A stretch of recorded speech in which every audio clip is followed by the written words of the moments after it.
खबरें।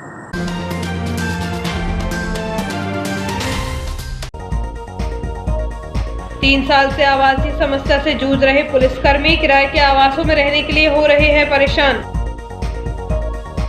बिजली चोरी करते पकड़ा तो बिजली कंपनी के अधिकारी से की झूमाझटकी। कांग्रेस सेवा दल यंग ब्रिगेड का प्रदेश स्तरीय 2 दिवसीय प्रशिक्षण शिविर। हनुमान धाम मंदिर में धूमधाम से मनाया जाएगा श्री राम जन्म महोत्सव और हनुमान जयंती। माता महाकाली मंदिर सोना साबरी में नवरात्र में होगी 64 खप्पर घट स्थापना और होंगे धार्मिक आयोजन। और 8 मई को गांधी स्टेडियम में होगा विशाल दंगल। अब खबरें विस्तार से। लोगों की जानमाल की सुरक्षा करने वाले पुलिसकर्मियों के आवास बन जाने के बाद भी आवंटन नहीं हो पाए हैं। ऐसे में सिटी पुलिस और जीआरपी के जवान अब भी इधर उधर किराए के आवासों में रहने के लिए मजबूर है, जबकि एक माह पूर्व कॉलोनी का समारोह पूर्व लोकार्पण हो चुका है। शासकीय एमजीएम कॉलेज के सामने बदहाल हो चुकी पुलिस कॉलोनी के पुनर्निर्माण को लेकर पुलिस हाउसिंग कॉर्पोरेशन द्वारा 3 वर्ष पूर्व निर्माण कार्य प्रारंभ किया गया। लंबे समय बाद अब जब सुव्यवस्थित कॉलोनी का निर्माण हो चुका है तो पुलिसकर्मी आवास आवंटन का इंतजार कर रहे हैं। दरअसल इस कॉलोनी में 2 थानों के जवान निवासरत थे, इसलिए जीआरपी और सिटी दोनों ही थानों में पदस्थ पुलिसकर्मियों को आवास आवंटित किए जाने हैं। हालांकि इतने आवास भी नहीं बने हैं कि सभी पुलिसकर्मियों को आवास मिल जाए, क्योंकि दोनों थानों को मिलाकर 200 से अधिक पुलिसकर्मी पदस्थ हैं, लेकिन आवास तकरीबन 120 ही है। इसलिए विभाग द्वारा चिन्हित पुलिसकर्मियों को ही आवासीय सुविधा प्रदान की जानी है। इनमें जीआरपी के आवास अधिक हैं। कॉलोनी का निर्माण कार्य पूरा हुए 4 से 5 माह बीत चुके हैं, लेकिन आवंटन अभी तक नहीं हुआ। अब जीआरपी और सिटी पुलिस के जवान इसका इंतजार कर रहे हैं कि उन्हें कब आवास मिलेगा। आवास नहीं होने के कारण पुलिसकर्मी इधर उधर प्राइवेट मकान एवं रेलवे के आवासों में रह रहे हैं। पुरानी कॉलोनी के आवासों को तोड़ने के पहले यहां रह रहे जवानों ने अपने परिवार के साथ शहर के विभिन्न क्षेत्रों में अपनी सुविधा के अनुसार किराए के मकान ले लिए थे, तो कुछ पुलिसकर्मियों का खाली पड़े रेलवे आवासों में कब्जा है। किराए के आवासों में रह रहे पुलिसकर्मियों को तमाम असुविधाओं एवं परेशानी का सामना करना पड़ रहा है। पुलिस कॉलोनी का निर्माण कार्य पूरा हुए 5 माह का समय बीत चुका है, लेकिन उन्हें आवासीय सुविधा नहीं मिल पाई, जबकि पुलिसकर्मियों को उम्मीद थी कि उद्घाटन के तुरंत बाद उन्हें सुव्यवस्थित कॉलोनी के आवासों में रहने का मौका मिल जाएगा, परंतु उनका सपना अभी तक पूरा नहीं हो सका। दरअसल कॉलोनी का निर्माण होने के बाद उद्घाटन के लिए महीनों इंतजार करना पड़ा, लेकिन वह समय भी आ गया जब कॉलोनी का विधिवत लोकार्पण गृह मंत्री नरोत्तम मिश्रा के मुख्य आतिथ्य में समारोह पूर्वक किया गया। लोकार्पण के बाद पुलिसकर्मियों को लगने लगा कि अब उन्हें कुछ ही दिनों में आवास मिल जाएंगे, परंतु अभी तक ऐसा कुछ नहीं हो सका। अब उन्हें यही इंतजार है कि उन्हें सुव्यवस्थित कॉलोनी में आवास कब मिलेगा। इस संबंध में जब एसआरपी रेल हितेश चौधरी से बातचीत की गई तो उन्होंने कहा कि आवास आवंटन को लेकर प्रक्रिया की जा रही है। जल्दी जवानों को आवास आवंटित कर उनकी आवासीय समस्या को दूर किया जाएगा। गरीबी लाइन क्षेत्र में एक परिवार द्वारा लंगर डालकर बिजली की चोरी की जा रही थी। जब विद्युत कंपनी के शहर प्रबंधक टीम के साथ मौके पर जाकर लंगर काटा तो परिवार के एक सदस्य को नागवारा गुजरा। उसने शहर प्रबंधक के साथ शासकीय कार्यों में हस्तक्षेप करते हुए अभद्रता एवं झूमाझटकी कर डाली। बिजली की चोरी रोकने के लिए विद्युत वितरण कंपनी द्वारा अनेक प्रयास किए जा रहे हैं, बावजूद इसके लोग बिजली की चोरी कर रहे हैं। विद्युत वितरण कंपनी द्वारा ऐसे ही गरीबी लाइन क्षेत्र में बिजली की चोरी करने की सूचना मिली तो शहर प्रबंधक डेलन पटेल शनिवार को शाम 4:30 बजे टीम के साथ मौके पर पहुंचकर देखा तो लंगर डला हुआ था। उनके आदेश पर लाइनमैन ने लंगर को काटकर तार जब्त की तो बिजली की चोरी करने वाले जीवन कुचबंदिया को नागवारा गुजरा, जिसने शहर प्रबंधक डेलन पटेल के साथ अभद्रता कर झूमाझटकी कर डाली। हालांकि उनके साथ मौजूद टीम के सदस्यों ने बीच बचाव कर उन्हें बचा लिया। घटना के बाद उन्होंने सिटी थाने में शिकायत की है। श्री पटेल के अनुसार आरोपी लंबे समय से बिजली की चोरी कर रहा था। उसके घर में बिजली कनेक्शन भी नहीं है। वह बिजली की चोरी से ही घर के इलेक्ट्रॉनिक उपकरण चला रहा था। पुलिस ने इस मामले में आरोपी जीवन कुचबंदिया के खिलाफ 353 और 332 आईपीसी के तहत प्रकरण दर्ज किया है। शहर में बिजली चोर सक्रिय हैं। तमाम प्रयासों के बाद भी बिजली चोरी पर कमी नहीं आई है। बताया जा रहा है कि प्रत्येक माह तकरीबन 1 सैकड़ा बिजली चोरी के प्रकरण बनाए जा रहे हैं। इनमें ऐसे बिजली चोर अधिक हैं जिनके घरों में मीटर लगा हुआ है और वह मीटर से छेड़छाड़ करके बिजली की चोरी कर रहे हैं। कुछ लोगों ने अभी तक कनेक्शन ही नहीं लिया है और वह लंबे समय से बिजली की चोरी कर रहे हैं। खास बात यह है कि बिजली चोरी करने वाले कोई झुग्गी झोपड़ी के ही नहीं है, बल्कि शहर के सभी इलाकों के रहवासी शामिल हैं। इनमें शहर के संभ्रांत लोग भी शामिल हैं। इस संबंध में जब बिजली कंपनी के शहर प्रबंधक डेलन पटेल से बातचीत की गई तो उन्होंने कहा कि प्रति माह 1 सैकड़े बिजली चोरी के प्रकरण बनाए जा रहे हैं। मार्च माह में अब तक 60 प्रकरण बनाए गए हैं। स्थानीय सोहागमरी झौर में 28 एवं 29 मार्च को 2 दिवसीय प्रदेश स्तरीय कांग्रेस सेवा दल यंग ब्रिगेड का प्रशिक्षण शिविर का आयोजन होगा। शिविर को लेकर यंग ब्रिगेड के प्रदेश अध्यक्ष द्वारा पत्रकार वार्ता को संबोधित किया गया। स्थानीय फूडलैंड रेस्टोरेंट में कांग्रेस सेवा दल यंग ब्रिगेड प्रदेश अध्यक्ष धर्मेंद्र भदौरिया, शिविराधिपति देवेंद्र शर्मा, राष्ट्रीय समन्वयक अखिल भारतीय कांग्रेस सेवा दल प्रदेश कांग्रेस प्रवक्ता राजकुमार केलू उपाध्याय, नगर कांग्रेस अध्यक्ष पंकज राठौर, प्रदेश उपाध्यक्ष कांग्रेस सेवा दल यंग ब्रिगेड व शिविर संयोजक गजानन गज्जू तिवारी, सेवा दल यंग ब्रिगेड जिला अध्यक्ष शरद बामने, नगर अध्यक्ष शुभम वालिया की उपस्थिति में पत्रकार वार्ता संपन्न हुई। इस दौरान प्रदेश अध्यक्ष धर्मेंद्र भदौरिया से प्रेस वार्ता को संबोधित करते हुए कहा कि भाजपा के पदाधिकारी और कार्यकर्ता कांग्रेस को नीचा दिखाने के लिए सोशल मीडिया में झूठी पोस्ट डालते हैं। संगठन को मजबूर करने के लिए ही प्रशिक्षण शिविर आयोजित किया जा रहा है, जिसमें पदाधिकारी एवं कार्यकर्ताओं को पार्टी की रीति नीति से अवगत कराया जाएगा। इसके अलावा कार्यकर्ताओं को पार्टी के प्रति ईमानदारी पूर्वक कार्य करने के लिए प्रेरित किया जाएगा। यंग ब्रिगेड के प्रदेश अध्यक्ष भदौरिया ने कांग्रेस को छोड़कर भाजपा में शामिल हुए कांग्रेस के कद्दावर नेता ज्योतिरादित्य सिंधिया पर आरोप लगाते हुए कहा कि पार्टी के प्रति उनकी विचारधारा ठीक नहीं थी। वह अपने स्वार्थ के कारण ही पार्टी से बाहर हुए हैं। पार्टी को ऐसे नेताओं की जरूरत नहीं है। 2 दिवसीय शिविर में अनेकों कार्यकर्ताओं को प्रशिक्षण दिया जाएगा।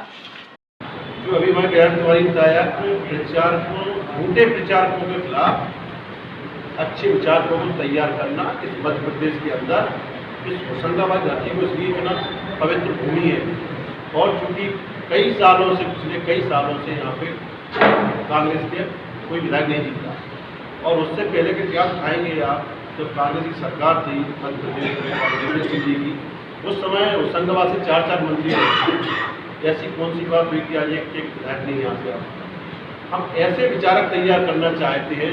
उनका जो मनगढ़ंत बात है आप भाई बताया है कि भ्रम फैला रहे हैं, कहीं पे भी रोजगार की बात नहीं करें। जब कोई रोजगार की बात करने जाएगा तो पुलवामा बीच में आ जाएगा।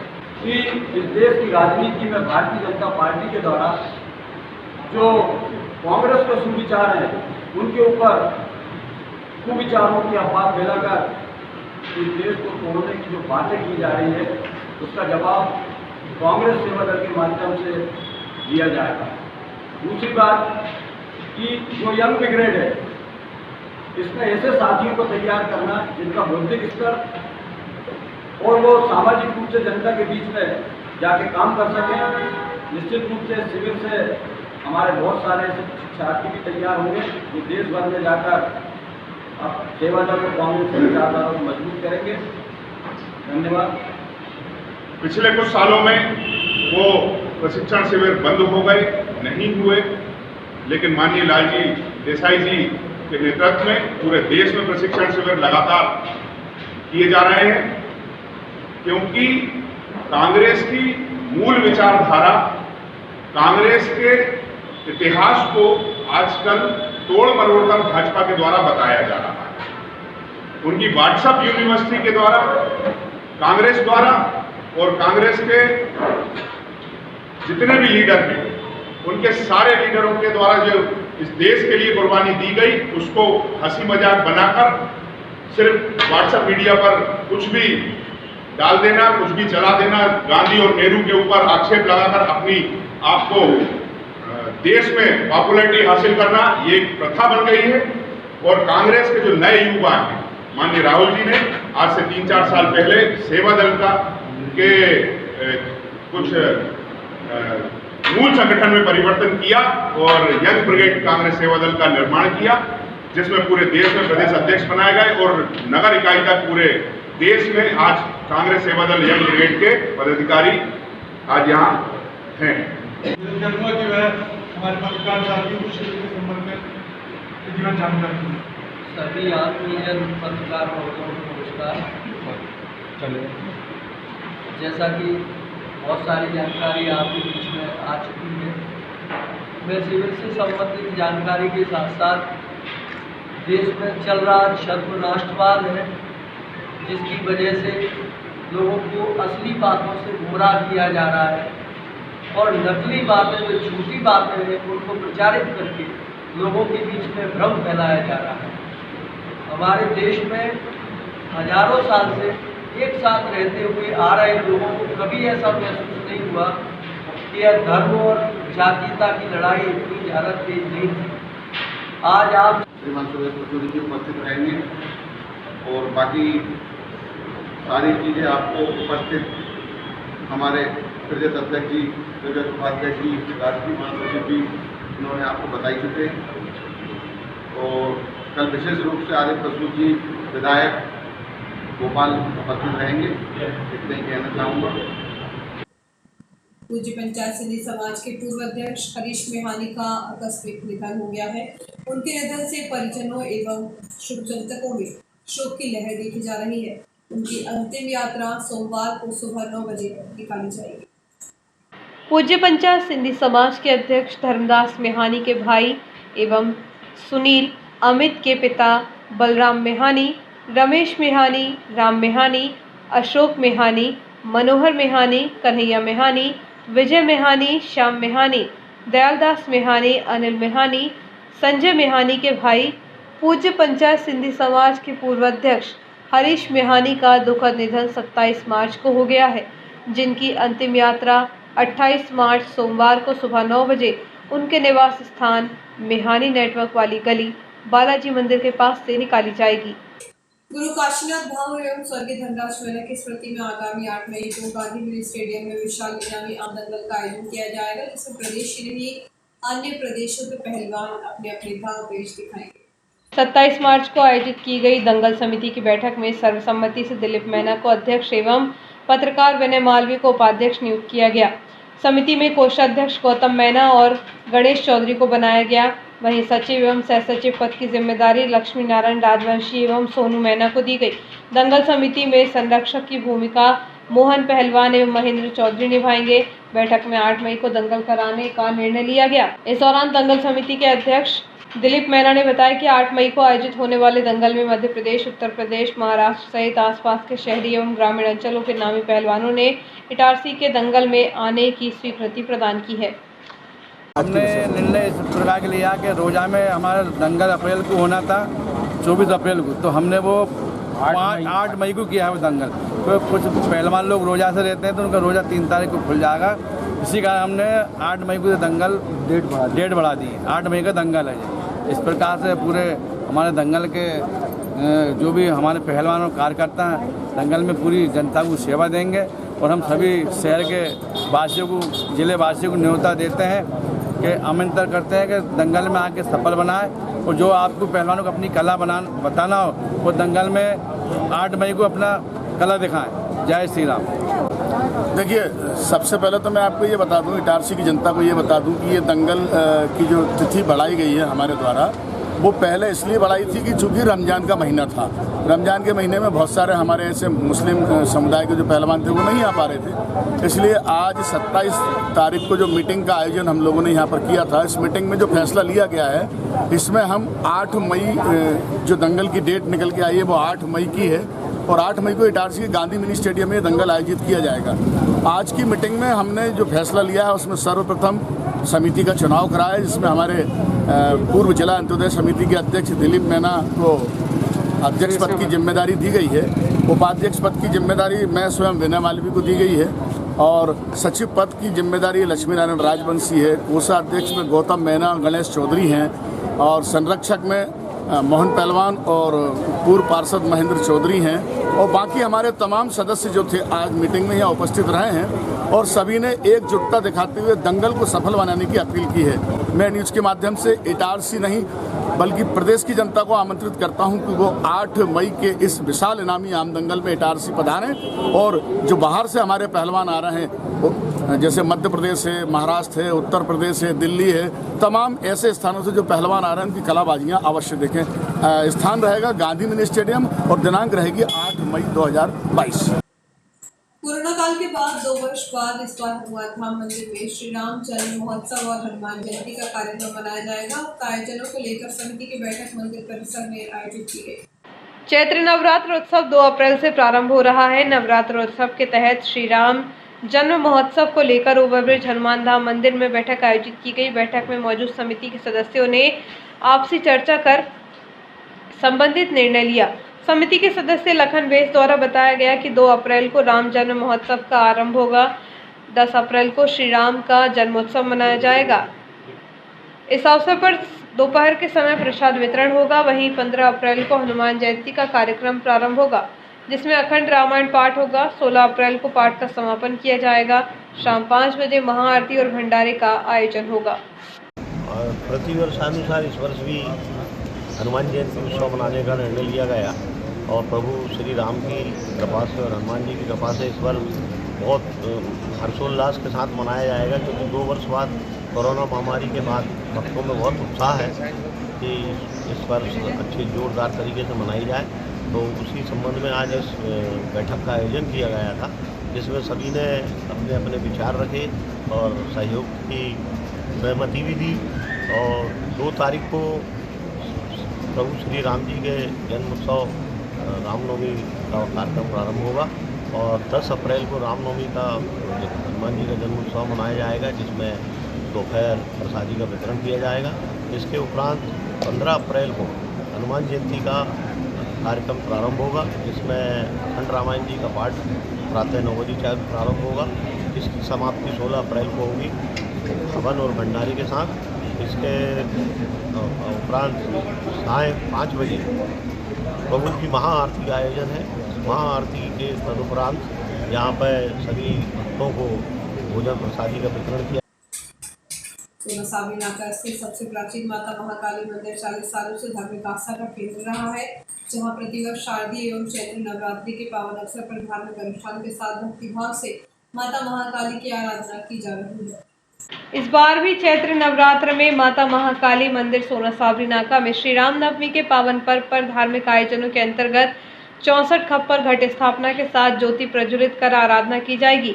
23 वर्ष में होने जा रहे धार्मिक आयोजन के तहत 2 अप्रैल को ज्योति प्रज्वलन एवं घट स्थापना प्रातः 8 बजे की जाएगी। ज्वारे दर्शन एवं महाआरती 6 अप्रैल को रात्रि 9 बजे होगी। 9 अप्रैल को हवन किया जाएगा। वहीं 10 अप्रैल को पूर्णाहुति एवं भंडारा प्रसाद वितरण किया जाएगा। 11 अप्रैल को प्रातः 8 बजे शोभा यात्रा के साथ ज्वारों का विसर्जन होगा। माता महाकाली दरबार में होने वाले धार्मिक अनुष्ठान एवं आयोजन को लेकर मंदिर के पुजारी नागा रमेश दास ने बताया कि 23वें वर्ष में चैत्र नवरात्र श्री राम नवमी के पावन पर्व के उपलक्ष्य में धार्मिक अनुष्ठान के साथ श्रद्धालुओं की उपस्थिति में माता महाकाली की आराधना की जाएगी।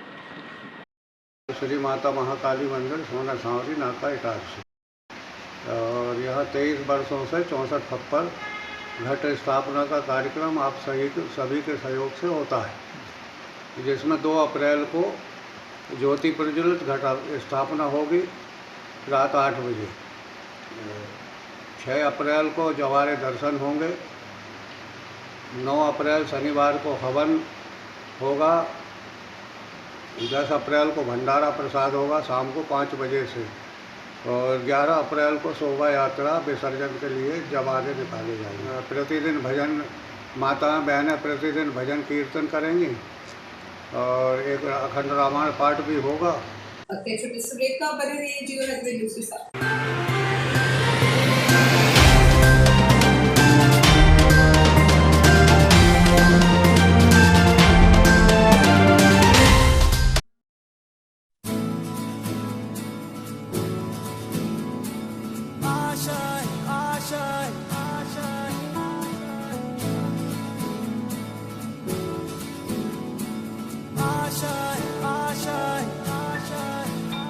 कुछ पाने की हो आस आस, कोई अरमा हो जो खास खास आशाएं,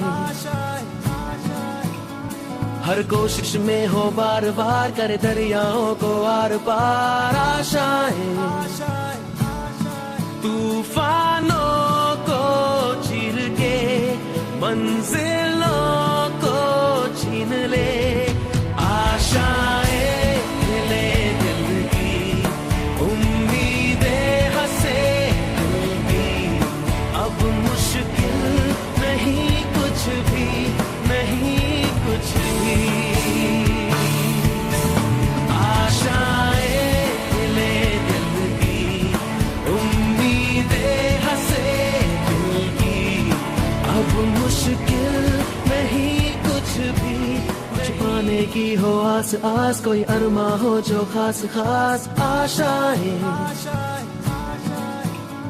हर कोशिश में हो बार बार करे दरियाओं को आर पार आशाएं,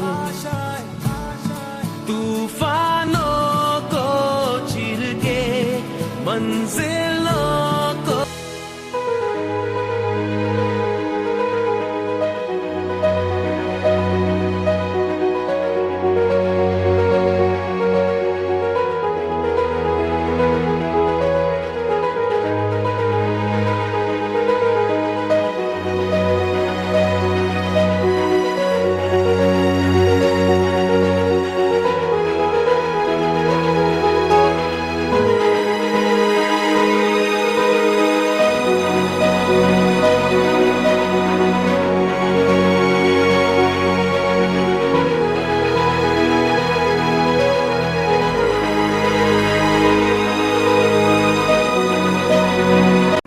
हाय, दिस इज सुधा चंद्रन। और जब भी मैं डांस करती हूँ तो मेरे दिल के अंदर जो खुशी की लहर दौड़ती है वो काफी है मेरे चेहरे पर, वो चमक बिखेरने के लिए।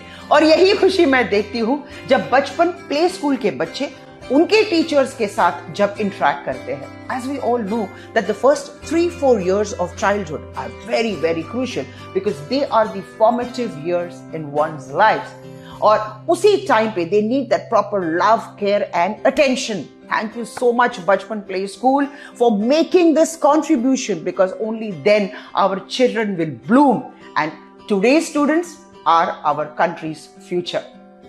बस इतना ही नहीं, पूरे भारतवर्ष में 1100 बचपन प्ले स्कूल्स है जो यही काम कर रहे हैं, जो हमारे बच्चों के भविष्य को तैयार कर रहे हैं।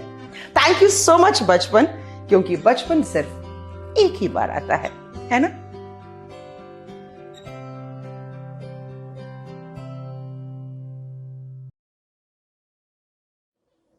जिंदगी में किसी भी रास्ते पर चलने से पहले उस रास्ते की जानकारी और सच्चाई दोनों से वाकिफ होना हमें बहुत जरूरी है। नमस्कार साथियों, मैं Manju Thakur, centre head Noble computer services Itarsi. Student के टैली को लेकर बहुत से प्रश्न होते हैं, जैसे टैली कहाँ से करें या टैली के बारे में और भी जानकारी, या फिर उसके बाद जॉब। इन्हीं सारे प्रश्नों को लेकर मैं आपके सामने आज आई हूँ। हो सकता है ये आपके भी प्रश्न हो, इसलिए इस वीडियो के अंत तक आप मेरे साथ बने रहिएगा। सबसे पहला प्रश्न होता है कि हम टैली किसी भी सेंटर से करें क्या फ़र्क पड़ता है। इसके विषय में मैं आपको बताना चाहूँगी कि टैली सॉल्यूशन प्राइवेट लिमिटेड वो कंपनी है जिसने कि टैली बनाया था, और जिसने बनाया और वहीं जब एजुकेशन देना चाहे तो इसके लिए उन्होंने अपने हर जिले में अधिकृत TIL स्टार्ट किए।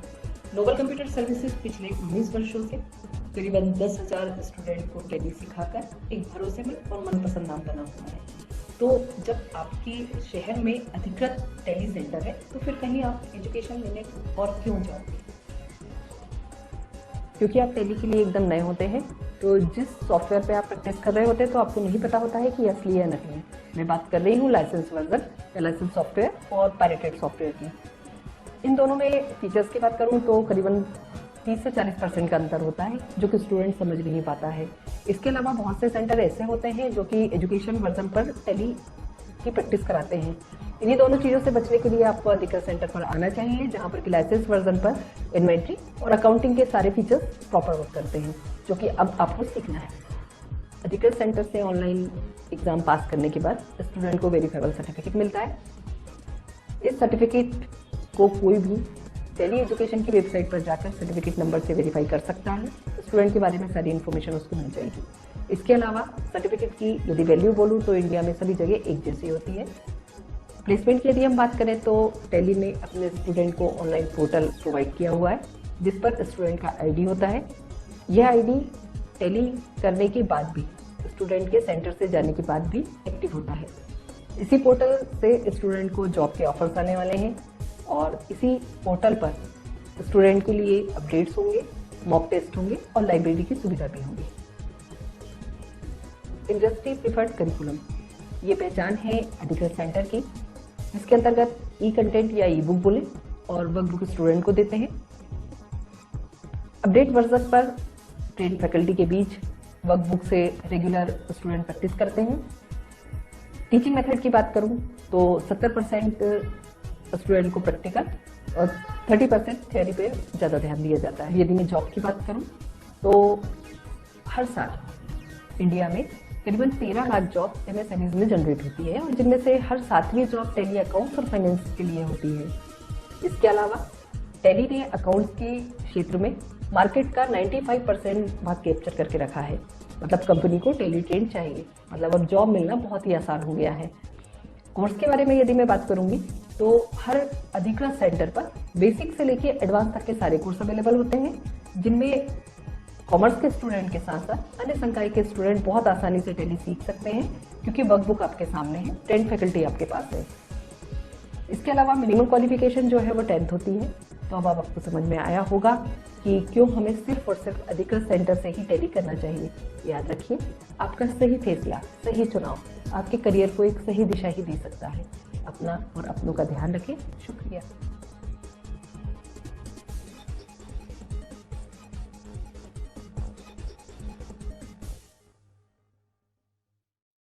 आपका विश्वसनीय चंचल ज्वेलर्स अब नए शोरूम में गोल्ड प्लेटेड आभूषणों एवं नए डायमंड ज्वेलरी के साथ 1 ग्राम और 2 ग्राम वाली सोने की 4 चूड़ियां एवं कंगन, 1 ग्राम और 2 ग्राम वाला सोने का मंगलसूत्र, हार, करदौना, चैन, झुमके, बाजूबंद और सभी प्रकार के गहने, डायमंड सेट एवं एंटिक ज्वेलरी और फैंसी ज्वेलरी का अनुपम संग्रह।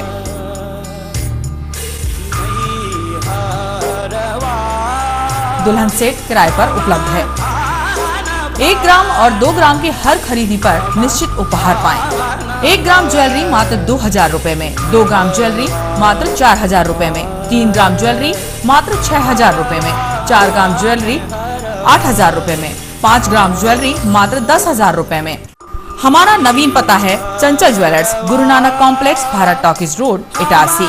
मोबाइल 09893054377। अब साधारण पानी और आम वाटर फिल्टर से अपने स्वास्थ्य को खतरे में न डालें। फ्रेस्को इंट्रोड्यूस करते हैं लेटेस्ट टेक्नोलॉजी पर आधारित क्लीन, क्लियर और pure water solution RO, reverse osmosis water treatment system, साधारण और UV वाटर प्यूरिफायर केवल पानी को पार्टली ही क्लीन कर पाते हैं, जबकि RO रिवर्स ऑस्मोसिस एक जटिल बायोलॉजी प्रक्रिया है जो देती है clean and safe drinking water, जो हैवी सॉल्ट और हानिकारक मिनरल्स को दूर कर पानी का स्वाद बढ़ाते हैं। हाई ब्लड प्रेशर, किडनी में स्टोन, डाइजेशन और गैस्ट्रिक प्रॉब्लम को दूर रखती है। बोरवेल के पानी और साधारण जल प्रदाय के पानी को प्रोसेस कर प्योर क्वालिटी ड्रिंकिंग वाटर बनाती है। इनमें किसी तरह का कोई केमिकल उपयोग नहीं होता। तो अब जल ही जीवन नहीं बल्कि प्योर क्लीन वाटर है तो जीवन है। अधिक जानकारी के लिए संपर्क करें Rajat Mishra, centre point sales, authorised service centre, 9 convent school road, near HP gas agency, Itarsi. 07572404747।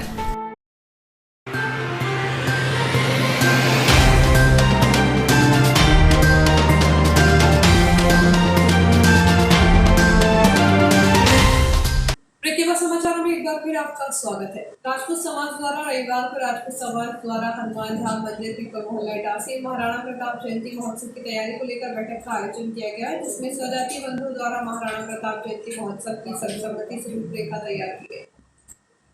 Bharatiya Janata party के इसका मंडल की कार्यकारी बैठक हुई। इस अवसर पर समर्पण निधि के साथ ही स्थापना दिवस की तैयारी को लेकर चर्चा की गई।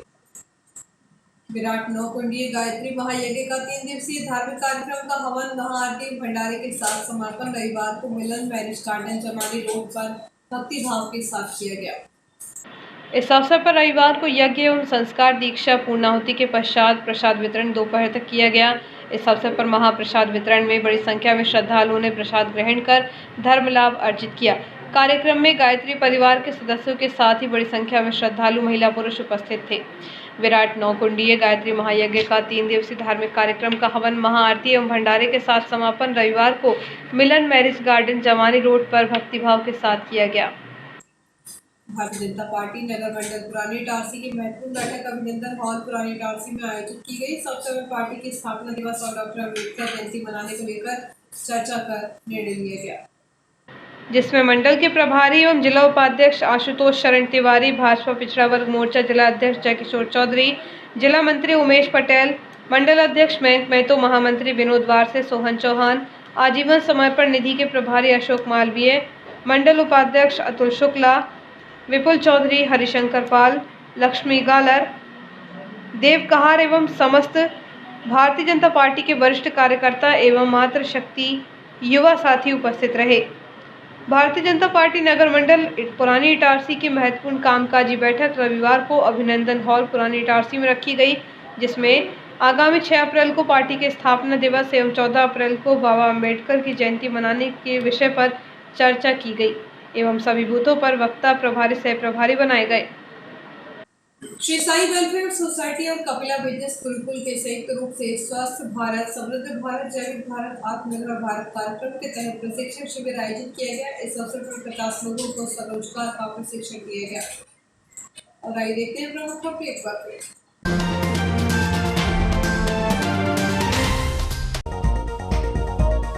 3 साल से आवासीय समस्या से जूझ रहे पुलिसकर्मी किराए के आवासों में रहने के लिए हो रहे हैं परेशान। बिजली चोरी करते पकड़ा तो बिजली कंपनी के अधिकारी से की झूमाझटकी। कांग्रेस सेवा दल यंग ब्रिगेड का प्रदेश स्तरीय 2 दिवसीय प्रशिक्षण शिविर। हनुमान धाम मंदिर में धूमधाम से मनाया जाएगा श्री राम जन्म महोत्सव और हनुमान जयंती। माता महाकाली मंदिर सोना साबरी में नवरात्र में होगी 64 खप्पर घट स्थापना और होंगे धार्मिक आयोजन। और 8 मई को गांधी स्टेडियम में होगा विशाल दंगल।